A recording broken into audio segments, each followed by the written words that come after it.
நமஸ்தே, பெரியவா சரணம். இன்றைக்கி 23வது ஸ்லோகம் ஆரம்பிக்கணும். வழக்கம் போல் முதல்ல 21, 22 ஒரு தடவை சொல்லிவிட்டு புது ஸ்லோகத்துக்கு போகலாம்.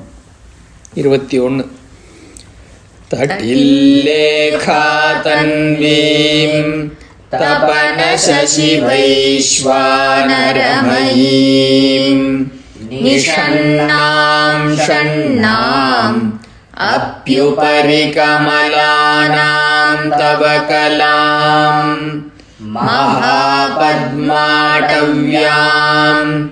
மிருதிதமலமாயேன மனசா மகாந்தஃ பஷ்யந்தஹ தததி பரமாஹ்லாதலஹரீம் பவானி த்வம் தாசே மயி விதர திருஷ்டிம் சகருணாம் இதி ஸ்தோதும் வாஞ்சன் கதயதி பவானி த்வமிதி யஹ ததைவ த்வம் தஸ்மை திஷசி நிஜ சாயுஜ்ய பதவீம் முகுந்த பிரம்மேந்திர ஸ்புடமகுடநீராஜித பதாம்.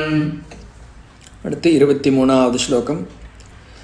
த்வயா ஹ்ருத்வா வாமம் த்வயா ஹ்ருத்வா வாமம் த்வயா ஹ்ருத்வா வாமம் வபுர பரித்ருப்தேன மனசா வபுர பரித்ருப்தேன மனசா வபுர பரித்ருப்தேன மனசா ஷரீரார்த்தம் ஷம்போஹ ஷரீரார்த்தம் ஷம்போஹ ஷரீரார்த்தம் ஷம்போஹ अपरमपि शङ्के हृतमभूत् अपरमपि शङ्के हृतमभूत् अपरमपि शङ्के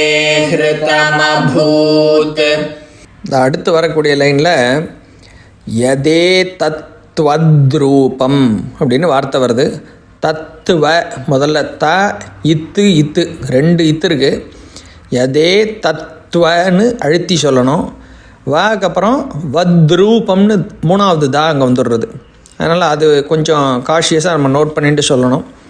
யதே தத்வத்ரூபம் அப்படின்னு வரணும்.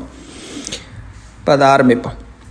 யதே தத்வத்ரூபம் யதே தத்வத்ரூபம் யதே தத்வத்ரூபம் சகலமருணாபம் த்ரிநயனம் சகலமருணாபம் த்ரிநயனம் சகலமருணாபம் த்ரிநயனம் குச்சாப்யாமானம் ரம் குச்சாப்யாமானம் ரம் குச்சாப்யாமானம்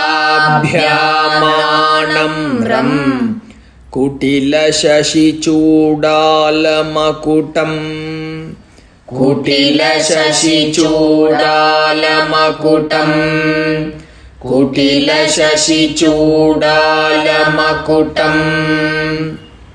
அடுத்து முழு லைனாக சொல்லி ரிப்பீட் பண்ணுறது.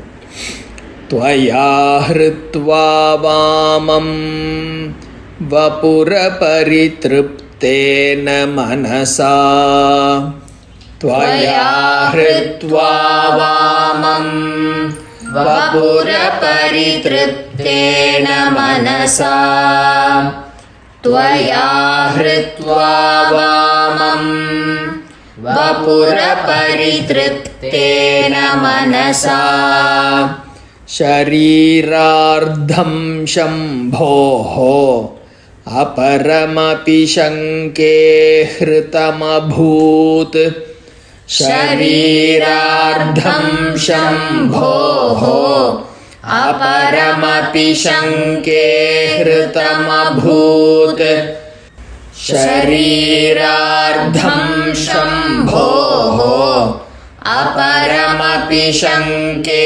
हृतमभूत् यदेतत्त्वद्रूपं सकलमरुणाभं त्रिनयनं यदेतत्त्वद्रूपं सकलमरुणाभं त्रिनयनं यदेतत्त्वद्रूपं सकलमरुणाभं त्रिनयनं कुचाभ्यामानं रं कुटिलशशिचूडालमकुटं कुचाभ्यामानं रं कुटिलशशिचूडालमकुटं कुचाभ्यामानं रं कुटिलशशिचूडालमकुटं. அடுத்து ரெண்டு லைனாக சொல்லி ரிப்பீட் பண்ணுறது.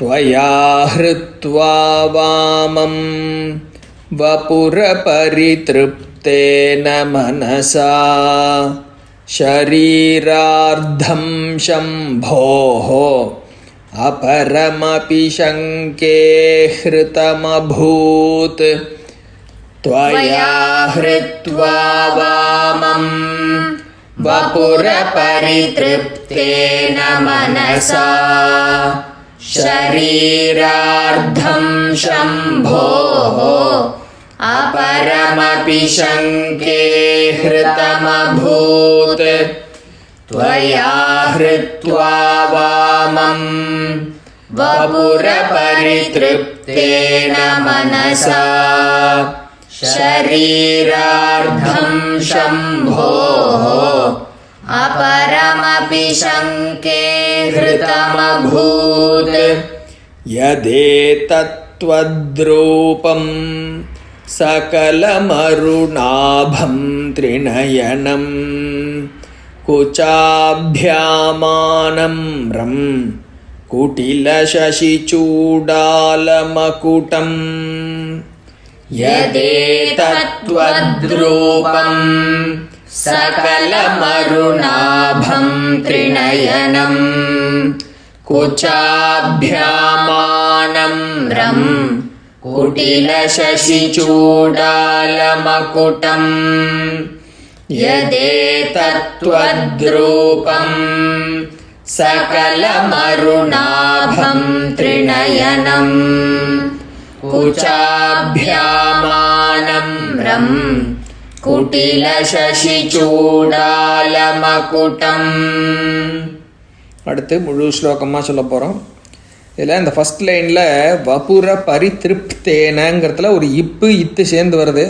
அது சொல்லும்பொழுது கரெக்டாக தெரியலனாலும் நீங்கள் உள்ளுக்குள்ளே அதை நோட்டீஸ் பண்ணிட்டு சொல்லணும். திருப்தேன த ரெண்டும் சேர்ந்து வரணும்.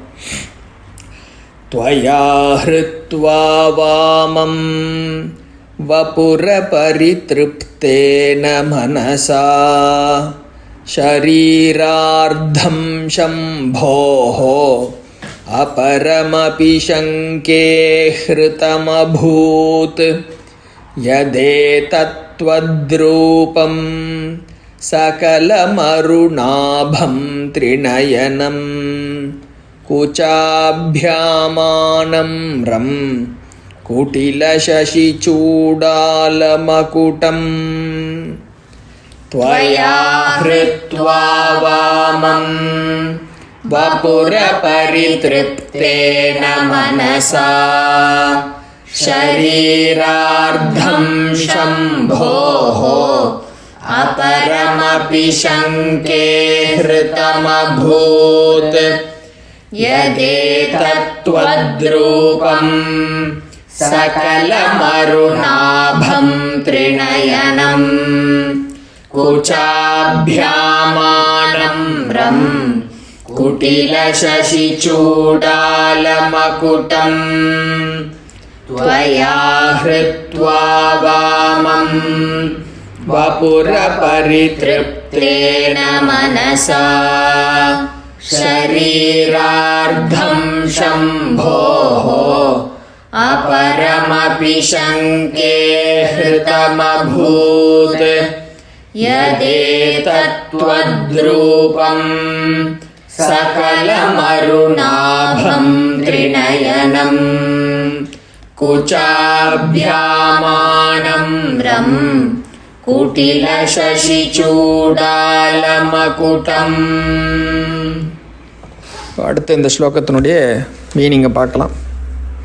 போன ஸ்லோகத்தில், அதாவது 22வது ஸ்லோகத்தில், அம்பாளுடைய பக்தன் ஒருத்தன் பவானி துவம்னு சொன்ன ஆரம்பித்த உடனேயே அவனுக்கு உயர்ந்த நிலையான சாயுஜ்யம்ங்கிற ஒரு பதவியை அம்பாள் அனுகிரகம் பண்ணா அப்படிங்கிறத பார்த்தோம். இப்போ இப்பேற்பட்ட கருணையினால் இந்த பக்தனை ஆட்கொண்டு அவன் வேறில்லை தான் வேறில்லைன்னு சொல்லக்கூடியதான சாயுஜ்ய பதவியை அனுகிரகம் பண்ணினா. அப்படிப்பட்ட பதவி எப்படி இருந்தது? அது தனக்கு கிடைக்காதான்னு பெரிய தேவர்களெல்லாம் அம்பாளுடைய காலில் அப்படி விழுந்து நமஸ்காரம் பண்ணி காத்துட்டு இருக்கும் பொழுது, அருகனோ இல்லையோ எப்படி இருந்தாலும் பரவாயில்லன்னு அந்த குழந்தைக்கு கருணையோடு அனுகிரகம் பண்ணினா அப்படிங்கிறதாக பார்த்தோம். இந்த ஸ்லோகம் இப்போ நம்ம பார்க்கக்கூடிய 23வது ஸ்லோகம் கிட்டத்தட்ட அதனுடைய ஒரு கண்டினியூவேஷனாகவே பார்க்கலாம். எப்படின்னு சொன்னாக்கா, அந்த ஸ்லோகத்தில் யாரோ ஒரு பக்தனை பற்றி சொல்லியிருந்தது. இந்த ஸ்லோகத்தில் அம்பாளுடைய பக்தன்னு மாத்திரம் இல்லாமல் எந்நேரமும் அவளுடைய உடம்பில் ஒரு பாதியாக இருந்துட்டு இருக்கக்கூடிய பரமேஸ்வரனை பற்றினதாக இந்த ஸ்லோகம் இருக்குது. இந்த ஸ்லோகத்தை பார்க்கும் பொழுது 2 ஆங்கிளில் பார்க்கலாம். ஒன்று, அந்த பரமேஸ்வரனுக்கும் இவள் அப்படிப்பட்ட சாயுஜ்ய பதவியை அனுகிரகம் பண்ணியிருக்கா அப்படிங்கிற மாதிரியே கண்டினியூவேஷன் ஆஃப் 22வது ஸ்லோகமாக ஒரு பக்தனுக்கு சாயுஜ்யம்ங்கிறத கொடுத்தா மாதிரி இவளுடைய பக்தனாக இருக்கக்கூடிய பரமேஸ்வரனுக்கு அந்த சாயுஜ்யத்தை கொடுத்துட்டா, அப்போ இவ வேற அவர் வேற இல்லைங்கிற ஒரு நிலை கிடச்சிடுத்து அப்படின்னு அர்த்தம் பண்ணிக்கலாம். ஒன்று. ரெண்டாவது, இந்த பரமேஸ்வரனை பற்றி சொல்லும் பொழுது சிவாமிருதம் அப்படின்னு அவரையே ஒரு அமிர்தமாக சொல்கிறது. அந்த சிவ அமிர்தத்தை பங்கு போட்டு இன்னொருத்தருக்கெலாம் கொடுக்க முடியாது, பூரா நம்மளே சாப்பிட்டுடணும், நம்மளே நமக்கு மட்டுமே அது அப்படின்னு தீர்மானம் பண்ணவளாக அம்பாள் முழுக்க அந்த சிவாமிர்தத்தை தானே ஸ்வீகாரம் பண்ணிட்டுட்டா, தானே அது முழுக்க சாப்பிட்டுட்டா அப்படின்னு சொல்கிறதாக இது 2வது ஒரு ஆங்கிள்.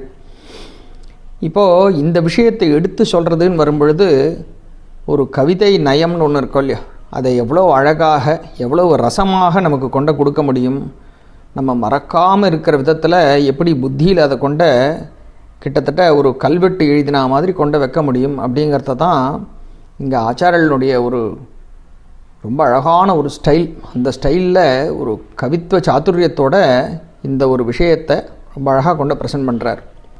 சுவாமியை பற்றி நம்ம ஒரு ஸ்லோகம் பண்ணும் பொழுது நேரடியாக பெருமைப்படுத்தி உம்மை மாதிரி இன்னொருத்தர் கிடையாது அப்படின்னு சொல்லி அவளுடைய பெருமையெல்லாம் சேர்த்து சொல்லிட்டு போகிறதுங்கிறது ஒரு விதம். இன்னொன்று நிந்தாஸ்துதின்னு இன்னொரு கேட்டகரி இருக்குது. அந்த வார்த்தைகளை மேலெழுந்த வாரியாக பார்த்தாக்கா சுவாமியை திட்டுறா மாதிரி இருக்கும், ஒரு குறை சொல்கிற மாதிரி, அவரை கம்ப்ளைண்ட் பண்ணுற மாதிரி இப்படிலாம் இருக்கும். ஆனால் வாஸ்தவத்தில் உள்ளுக்குள்ளே புகுந்து அது அர்த்தம் என்னங்கிறத பார்த்தோன்னாக்கா நிந்தை இல்லை, அப்படி நிந்த மாதிரி சொல்லி அதுக்குள்ளே எவ்வளோ அழகாக சாதுரியமாக அந்த வார்த்தைகளை கொண்டே இந்த சுவாமியை நன்னா போற்றி புகழ்ந்து தள்ளியிருப்பாள். தமிழில் இந்த மாதிரி காளமேகப்புலவருடைய நிந்தாஸ்துதி பாடல்கள் நிறைய பிரசித்தம். அது மாதிரி இந்த ஒரு ஸ்லோகம் நம்ம பார்க்க போகிற 23வது ஸ்லோகம் கிட்டத்தட்ட அந்த கேட்டகரி அப்படின்னு வச்சுக்கலாம்.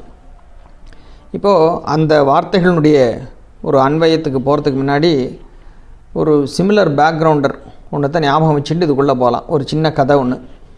இது ரொம்ப ரீசன்ட் டைமில் இருந்தவரான நீலகண்ட தீட்சிதர்னு ஒருத்தர் ஆனந்த சாகர ஸ்தவத்தில் எழுதியிருக்கக்கூடிய ஒரு ஸ்லோகம். அதனுடைய சாராம்சமாக பெரியவா தெய்வத்தின் குரலில் வேறொரு இடத்துல சொல்கிறா இதை. அதாவது நீலகண்ட தீட்சிதர் அர்த்தநாரீஸ்வர மூர்த்தியை தரிசனம் பண்ணணும் அப்படின்னு பார்த்துட்டு, அர்த்தநாரீஸ்வரன்னு சொன்னாக்கா ஒரு பக்கம் ஆண் ஒரு பக்கம் பெண், மாதொரு பாகன் அப்படின்னு சொல்கிறோமே பரமேஸ்வரனை, அப்படி இருக்கக்கூடிய மூர்த்தம் அங்கே பார்த்துட்டு அம்பாள்கிட்ட கம்ப்ளைண்ட் பண்ணுறாராம். அதாவது பெரியவா எப்படி சொல்கிறான்னா, இந்த தம்பதி 2 பேருக்கு நடுவில் அவர் சண்டையே மூட்டி விடுறார் கவி. எதுக்காக சண்டை மூட்டி விடுறார் அப்படின்னா, அம்பாள்கிட்ட சொல்கிறாராம், வாஸ்தவத்தில் நீங்கள் 2 பேரும் சேர்ந்து ஒன்றா தானே இருக்கேள், அப்போ உடம்பில் பப்பாதியாக, அதாவது எக்ஸாக்ட் ஈக்குவல் ஹாஃபாக 2 பேரும் இருக்கேள். அப்படி இருக்கும் பொழுது காமதகனம் அப்படின்னு ஒன்று நடந்ததே, அதாவது காமனை நெற்றிக்கண்ணால் எரிச்சார்னு சொல்லி இந்த பரமேஸ்வரனுக்கு ஃபுல் கிரெடிட்டு அதுக்கு எடுத்துன்னு போயிட்டார் அவர், அந்த ஆசாமி. யாரை? பரமேஸ்வரனை சொல்கிறார். ஆனால் வாஸ்தவத்தில் காமதகனம் எதனால் நடந்தது? அந்த வலது கண்ணாலேயா நடந்தது? வலது கண் மட்டும்னா பரமேஸ்வரனோடதுன்னு சொல்லலாம், இடது கண்ணா அம்பாளோடது.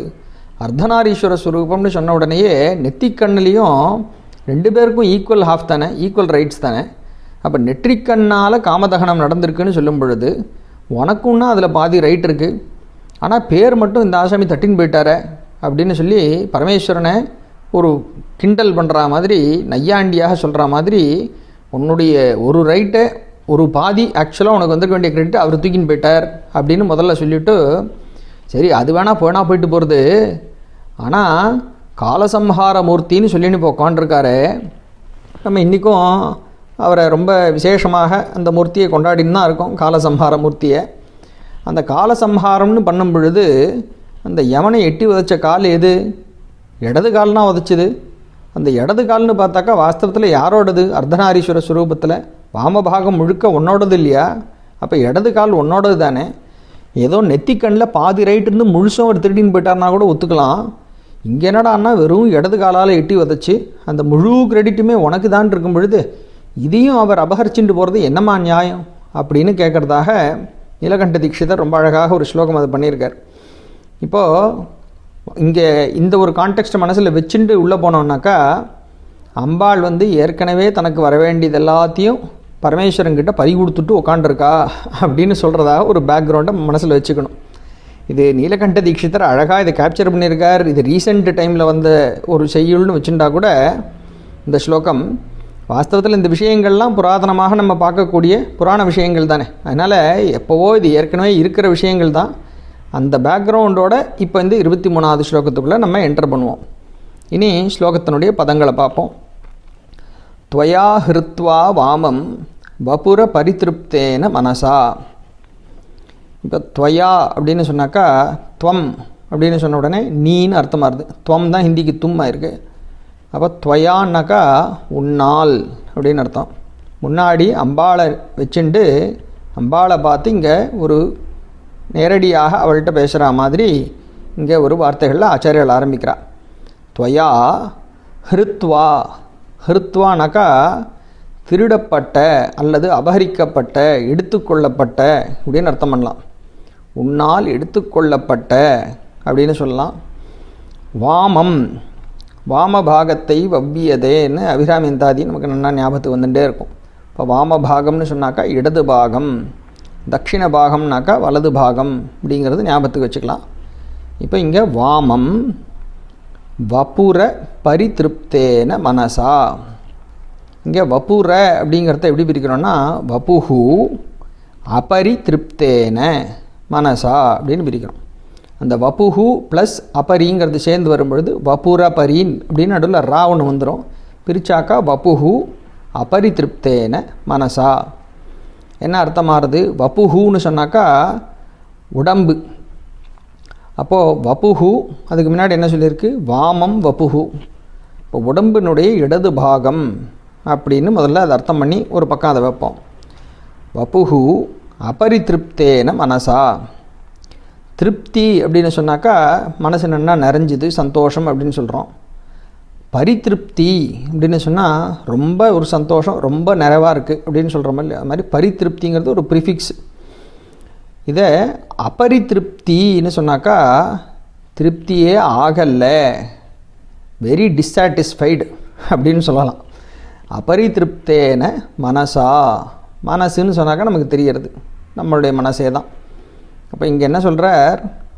துவயா ஹிருத்வா வாமம் வபுஹு அபரிதிருப்தேன மனசா.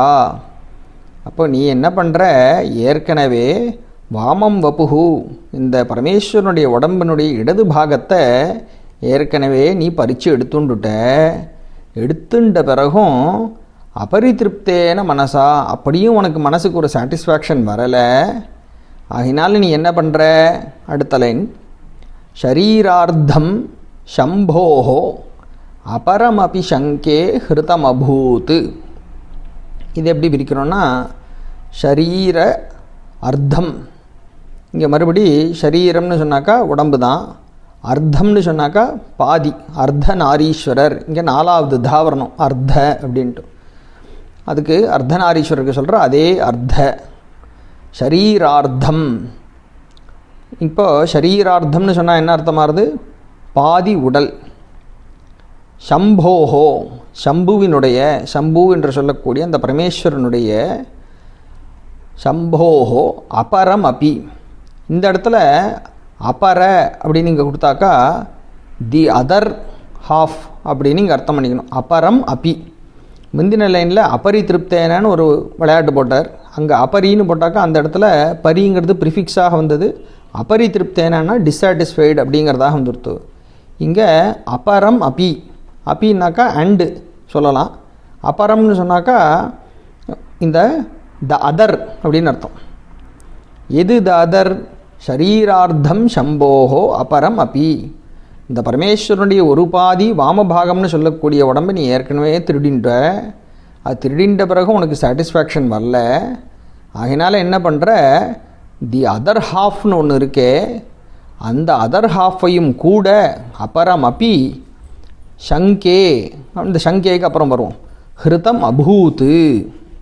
ஹிருத்தம்னு சொன்னாக்கா திருடின்றுட்ட அப்படின்னு அர்த்தமாகுது. அபூத்து அப்படின்னு சேர்த்து சொல்லும் பொழுது திருடப்பட்டது அப்படின்னு ஒரு ஃபேக்டாக ரெக்கார்டு பண்ணுறது.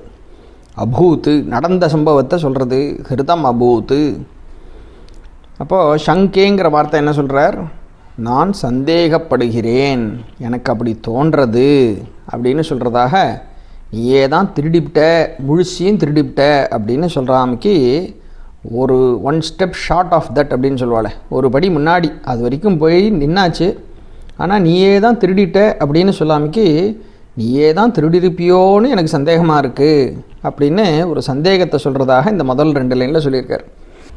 இப்போது பாதி அழகு வந்துடுத்து ஸ்லோகத்தில். மீதி பாதி அழகு பாக்கி 2 லைன்னு பார்த்தா தெரிய போகிறது. இப்போ சந்தேகப்படுறேன்னு சொன்னாக்கா ஏதாவது ஒரு காரணம் வேணுமோ இல்லையா? ஒரு ரேஷனல் வேணும். எந்த ரீசனும் இல்லாமக்கி நம்ம ஒருத்தர்கிட்ட வந்து சந்தேகப்பட முடியாது. பெரியவா சொல்கிறா, இங்கே அம்பாளுக்கு திருட்டு பட்டம் கட்டுறதுன்னு கிட்டத்தட்ட அது வரைக்கும் வந்துட்டார். ஆனால் எந்த ஒரு பேக்ரவுண்டோ எவிடன்ஸோ எதுவும் இல்லாமக்கி சார்ஜ் ஷீட் ஃபைல் பண்ண முடியாதோ இல்லையோ. அதனால் எவிடன்ஸ் என்ன அப்படிங்கிற விஷயத்தை தான் பாக்கி லைனில் இப்போ ஆச்சாரியால் கொண்டு வரா அப்படிங்கிறதாக ஒரு பேக்ரவுண்ட் இருக்குது. இந்த எவிடன்ஸு நேரடியாக ஐ விட்னஸாக இருக்கலாம், இல்லை சர்க்கம்ஸ்டன்ஷியல் எவிடன்ஸ்னு சொல்கிறோமே. இதெல்லாத்தையும் பார்த்தாக்கா இப்படி தான் ஆகியிருக்கணும்னு தோன்றதுன்னு அந்த மாதிரி சர்க்கம்ஸ்டன்ஷியல் எவிடன்ஸாகவும் இருக்கலாம். இப்போ ஆச்சாரியால் என்ன சொல்கிறாங்கிறத அடுத்த லைனில் பார்ப்போம். யதே தத்வத்ரூபம் சகல மருணாபம் திரிணயனம். அந்த முதல் வார்த்தையை நம்ம சேர்த்து சொல்கிறதுக்கு கொஞ்சம் யோசனையாக இருந்திருக்கும். இப்போ அர்த்தத்தை புரிஞ்சுட்டு பிரித்து படிச்சுட்டாக்கா ரொம்ப ஈஸியாக இருக்கும். எதே தத் துவத்ரூபம் அப்படின்னு வருது. இது எப்படி பிரிக்கிறோன்னா முதல் வார்த்தை யத்து, யத்துக்கு அப்புறம் ஏ தத்து, இப்படி 2 வார்த்தைகள் அது சேர்ந்து வந்தாக்கா யத்து ப்ளஸ் ஏ தத்துங்கிறது சேரும் பொழுது அந்த முதல் தாவாக இருக்கிறது 3வது தாவாக மாறி போயிடும், அதாவது தாவாயிடும். அப்போ எதே தத் அப்படின்னு முதல் வார்த்தை. அப்புறம் இன்னொரு வார்த்தை அதுக்கு சேர்ந்து வர்றது துவத்ரூபம்.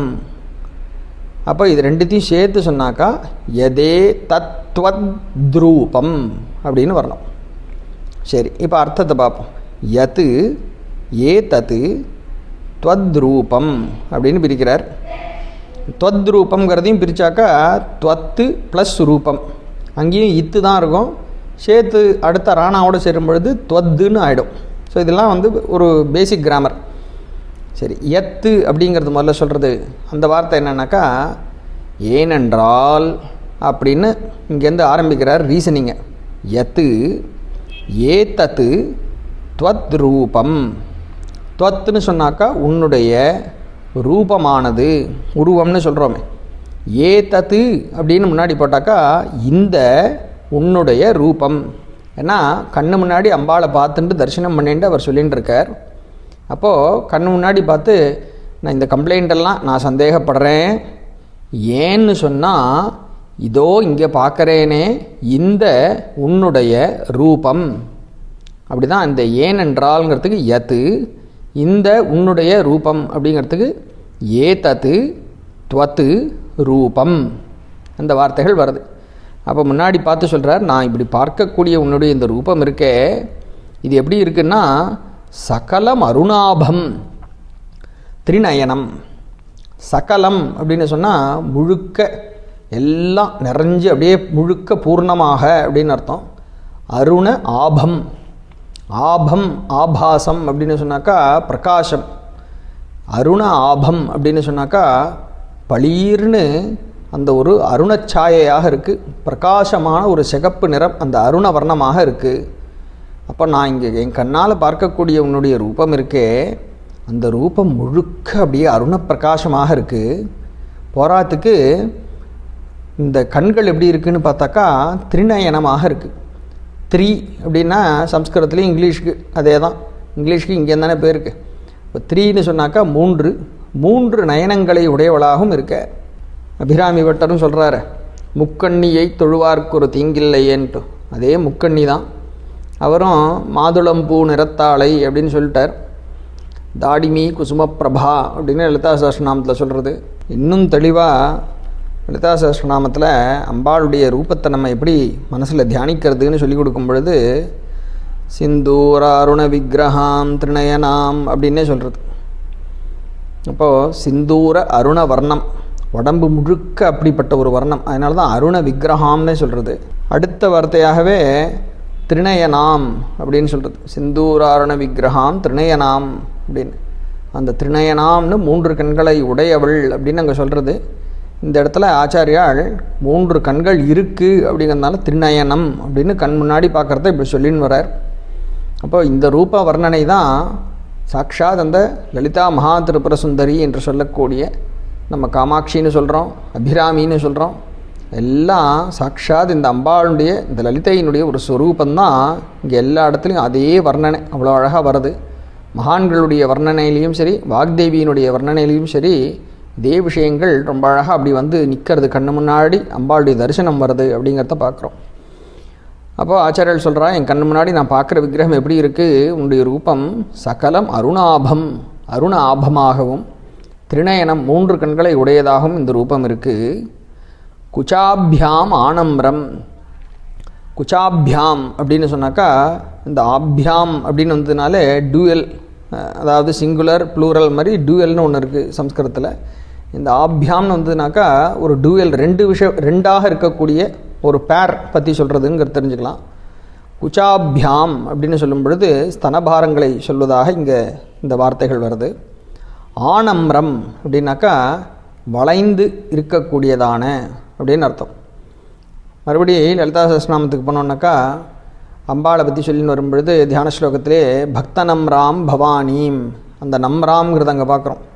அப்போ பக்தனுடைய அந்த குழந்தைக்கு என்ன வேணுங்கிறத கேட்டு அனுகிரகம் பண்ணுறதுக்காக காத்துன்ட்ருக்கா. கேட்டுன்னா நான் கேட்குறதே கொடுக்க போகிறா, இன்னும் நிறைய அள்ளி கொடுக்க போகிறா.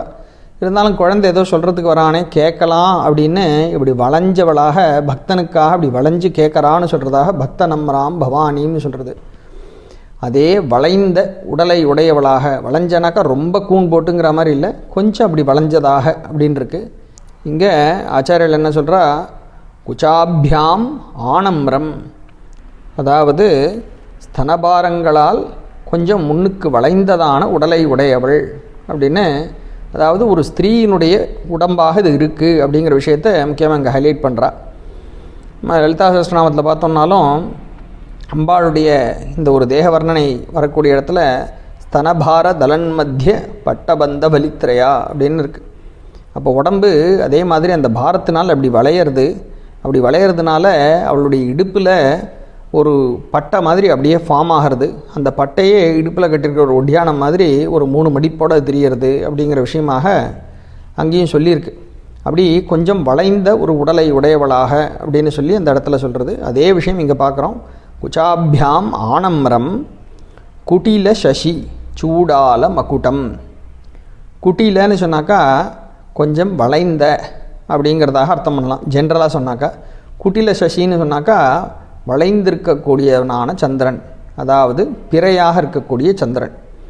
இப்போ சாதாரணமாக வெறும் சந்திரன் சொல்லிட்டாக்கா அது பூர்ணிமையை சொல்கிறதா கூட இருக்கலாம், முழு பௌர்ணமியாக இருக்கிறதுன்ட்டு. இங்கே குட்டில சசின்னு சொன்னால் பிறைச்சந்திரனுங்கிறதுக்காக கொடுத்துருக்கிற ஒரு ப்ரிஃபிக்ஸு. குட்டில சசி சூடால மக்குட்டம். சூடாலன்னு சொன்னாக்கா அது சூடிய அப்படின்னு இங்கே அர்த்தம் பண்ணலாம். எது? இந்த பிறைச்சந்திரனை சூடிய மக்குட்டம். அப்போது அம்பாளை நான் பார்க்கும் பொழுது எனக்கு என்ன தெரியறது? முழுக்க அப்படி அருணவர்ணமாக செக்கச்சவேல்னு தெரியறது. சரி, இந்த செக்கச்சவேலுக்குள்ளே பரமேஸ்வரன் எங்கேயா தெரிகிறாரா அப்படின்னு நானும் பார்க்குறேன். பார்த்தாக்கா பரமேஸ்வரனை காணவே இல்லை. நான் அர்த்தநாரீஸ்வர ஸ்வரூபமாக 2 பேரையும் சேர்த்து பார்க்கலான்னு வந்தேன். பார்த்தா ஒரே செக்கச்சவேல்னு இருக்குது. இவரையோ பார்க்குறதுக்கு காணவே இல்லை. முழுக்க சிகப்பாக இருக்குது. அதுலேயும் இன்னும் நன்னா தொழாவி நன்னா ஆராய்ஞ்சு பார்க்கணுன்னு பார்த்தாக்கா 3 கண்ணு மாத்திரம் தெரியறது. அப்போ திருநயனம்ங்கிறது கேப்சர் பண்ணியாச்சு, சகல மருணாபம் அதையும் கேப்சர் பண்ணியாச்சு. அடுத்ததாக உடம்பு எப்படி இருக்குது? இந்த உடம்புல எங்கேயாவது பரமேஸ்வரனுடைய ஒரு அடையாளம் தெரியறதா அர்த்தநாரீஸ்வர ஸ்வரூபத்தில் அப்படின்னு அப்படியே தேடிண்டே பார்த்துன்னு வந்தாக்கா அட்லீஸ்ட் வலது பக்கம் உடம்பில் இந்த ஒரு வக்ஷஸ்தலம்னு ஆண்களுடைய உடம்பாக அது இருந்திருக்கணும். ஆனால் அந்த பக்கம் பார்த்தாலும் ஒரு ஆணுடைய உடம்பாகவே தெரியலை. ஏன்னா 2 பக்கமும் ஸ்தனபாரங்களுடையதாக, அதனால் வளைந்த உடம்பாக இருக்குது அப்படின்னு ஒரு பெண்ணுடைய உருவம் அப்படிங்கிறத சொல்கிறதுக்காக அதை இங்கே ஹைலைட் பண்ணுறா. அதனால் வளைந்ததான ஒரு உடலாகவும் இருக்குது. இதெல்லாம் தாண்டி சரி மறுபடி பரமேஸ்வரனுடைய ஐடென்டிட்டி எங்கேயா தெரியறதா அப்படின்னு உச்சியில் போய் பார்க்கலாம் அப்படின்னு தலைக்கு போனாக்கா அங்கே இந்த பிறைச்சந்திரன் ஒன்று பரமேஸ்வரன்கிட்ட இருக்கணுமே, அந்த பிறைச்சந்திரன் சூடின கிரீடம் மட்டும் இங்கே தெரியறது தலையில். அப்போ இதெல்லாத்தையும் தவிர அந்த பரமேஸ்வரனுங்கிற ஒருத்தரை ஆளையே காணமே அப்படிங்கிறதாக இங்கே அதனால் எனக்கு ஏற்பட்ட சந்தேகம் அப்படின்னு இப்போ ஆச்சாரியர்களுடைய கன்க்ளூஷன். அதாவது இந்த இடத்துல பெரியவா சொல்கிற ஒரு ரொம்ப அழகான ஒரு கம்பேரிசன் ஒன்று பார்க்கணும்.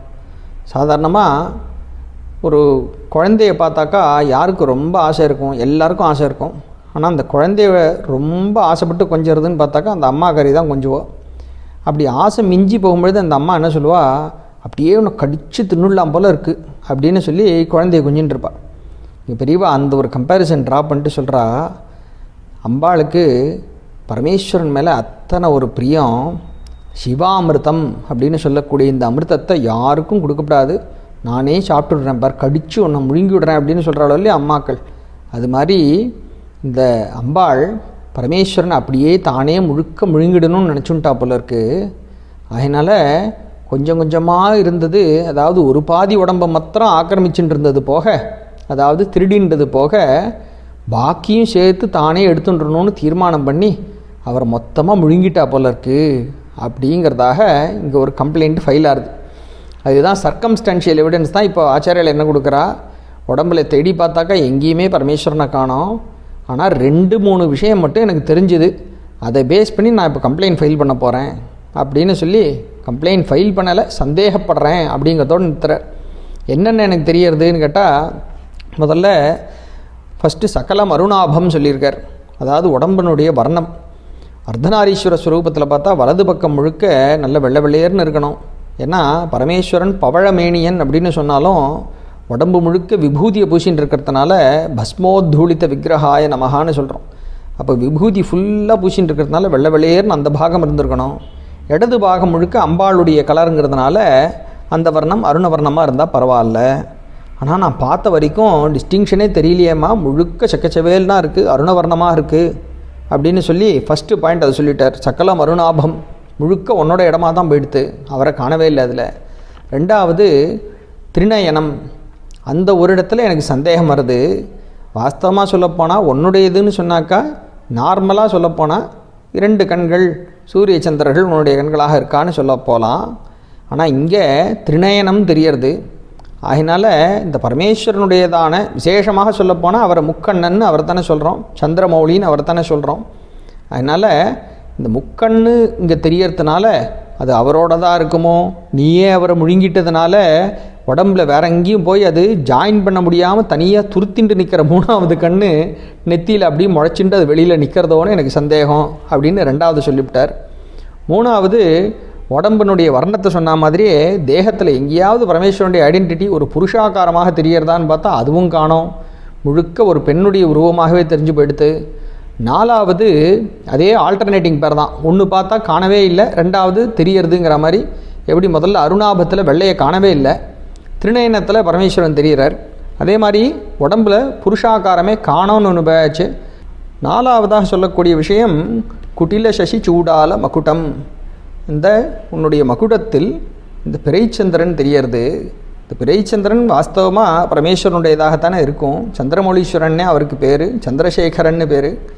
அப்படி இருக்கக்கூடிய அந்த பரமேஸ்வரன் நீ உள்ளே முழுங்கிட்டதுனால எப்படி அவருடைய கண்ணு துருத்தின்ட்டு உன் நெத்தியில் தெரியறதோ, அதே மாதிரி உடம்புக்குள்ளே எங்கேயும் போய் ஐக்கியமாக முடியாத இந்த ஒரு பிறைச்சந்திரன் இருக்கே, தனியாக அதுவும் துருத்திண்டு உன் கிரீடத்திலேயே பாக்கி ஒட்டி நிற்கிறது அப்படின்னு இந்த 4 விஷயத்தில் 2 காணாமையே போயிடுத்துங்கிறதையும் சொல்லி, 2 அவரை நீ தான் முழுங்கிட்டியோன்னு எனக்கு சந்தேகம் வருதுன்னு சொல்கிற மாதிரி பாதி தெரிஞ்சு பாதி தெரியாமல் அப்படிங்கிற விஷயமாக 4ல் 2 தெரியறது. அப்போ போகிற இல்லையா சர்க்கம்ஸ்டான்ஷியல் எவிடன்ஸு. ஏன்னா ஏற்கனவே இவர் தேடி வந்தது ஒரு பாதியை தான், அர்த்தநாரின்னு ஒரு பாதியை தான் அவர் தேடின்னு வந்தார். அந்த பாதியை காணோம். அப்போ அந்த பாதியை இவ தான் தின்னுருப்போ அப்படின்னு சொல்லி சந்தேகப்படுறவராக சங்கேன்னு சொல்லி இங்கே ஆச்சாரியர்கள் ஸ்லோகம் பண்ணுறா. இது நம்மள சொன்ன மாதிரி கொஞ்சம் ஒரு நிந்தாஸ்துதி மாதிரி இருந்தாலும் நிந்தை இல்லை. இதில் அத்தனை ஒரு கவியினுடைய சாதுரியம். இந்த சாதுரியத்தின் மூலமாக நமக்கு என்ன சொல்கிறா ஆச்சாரியால்னு பார்த்தா, பரமேஸ்வரனும் பார்வதியும் வெவ்வேறு இல்லை, அர்த்தநாரீஸ்வர ஸ்வரூபம்னு சொல்லி ஒரு பாதி இப்படி இருக்கும் ஒரு பாதி அப்படி இருக்கும்னு தேடிண்டு போனேன்னாலும் முழுக்க எல்லாம் அவளுக்குள்ளேயே தானே கரைஞ்சிருக்கு. அவளை தாண்டி தனியாக ஒன்று கிடையாத வெளியில் அப்படிங்கிறதுனால அவளையே பார்த்து அவளுக்குள்ளேயே இருக்கக்கூடியதாக ஸ்ரீ சிவா சிவசக்தி ஐக்கிய ரூபினின்னு சொல்கிறோமே, அப்படி அவளுக்குள்ளேயே உறைஞ்சு இருக்கக்கூடிய ஒளிஞ்சும் இருக்கக்கூடிய அந்த பரமேஸ்வரனையும் ஆச்சாரியர்கள் நமக்கு தரிசனம் பண்ணி வைக்கிறா. அதனால தான் அவகிட்டேயே இந்த 2 விஷயமும் நன்னா தெரியறது. பிரகாசமாக திருநயனமும் குட்டில சசி சூடால மகுடமும் அவகிட்டேயே நமக்கு அப்படி தெரியறதுங்கிறத காமிச்சு, அதன் மூலமாக அவர் வேற எங்கேயும் போயிடல, இவளுக்குள்ளேயே தான் அவரும் இருக்கார் அப்படிங்கிற ஒரு அழகை நமக்கு தரிசனம் பண்ணி வைக்கிறா. வாஸ்தவத்தில் லலிதா சஹஸ்ரநாமத்திலே அம்பாளுக்கு இந்த ஒரு சந்திரப்பிறை இருக்குது அப்படிங்கிறதும், இவளுக்கு 3 கண் இருக்குங்கிறதும் சஹஸ்ரநாமத்துலேயும் சொல்லியிருக்கு. தேஜோவதி திருநயனா அப்படின்னு அங்கே பார்க்குறோமே.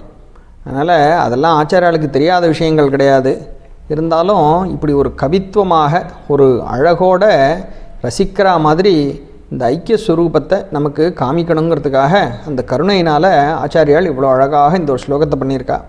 அதனாலே தான் சர்வஜராக இருக்கக்கூடிய சாட்சாத் அம்பாளுடைய ஸ்வரூபமாகவே இருக்கக்கூடிய நம்ம ஆச்சாரியால் தனக்கு இந்த விஷயம்லாம் தெரியாத மாதிரியும் தானும் ஏதோ ஒரு பொது ஜனங்கள் மாதிரி சந்தேகப்படுறதாகவே வச்சுட்டு அந்த கோஷ்டியோடு சேர்ந்துட்டா மாதிரி இப்படி ஒரு பாட்டை நமக்கு அனுகிரகமாக பண்ணியிருக்கார் அப்படின்னு பிரிவாக சொல்கிறா.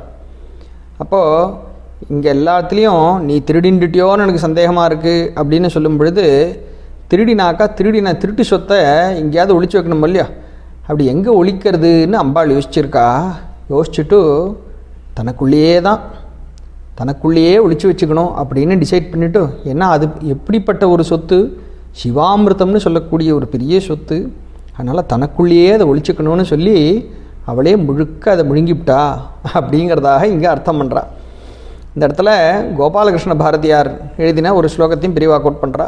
பார்வதி என்றொரு சீமாட்டி அதில் பாதியை தின்றதுண்டு அப்படின்னு அர்த்தநாரீஸ்வர ஸ்வரூபத்தை பற்றி சொல்கிறதாக. அப்போது அவள் பாதியை தின்னுட்டாங்கிறத இந்த ஸ்லோகத்தில் இருக்குது. எது கோபாலகிருஷ்ண பாரதியில் அர்த்தநாரீஸ்வர ரூபத்தை சொல்கிறது. இங்கே ஆச்சாரியால் பண்ண ஸ்லோகத்துலேயோ பாதியில் ஆரம்பித்து முழுக்க முழுங்கியாச்சு. அப்போ அந்த குழந்தைய அம்மாக்காரி சொல்கிற மாதிரி அப்படியே அவனை முழுக்க முழுங்கிடுறான் பார் அப்படிங்கிற மாதிரி இந்த அம்மா அவரையும் சேர்த்து முழுங்கிவிட்டா.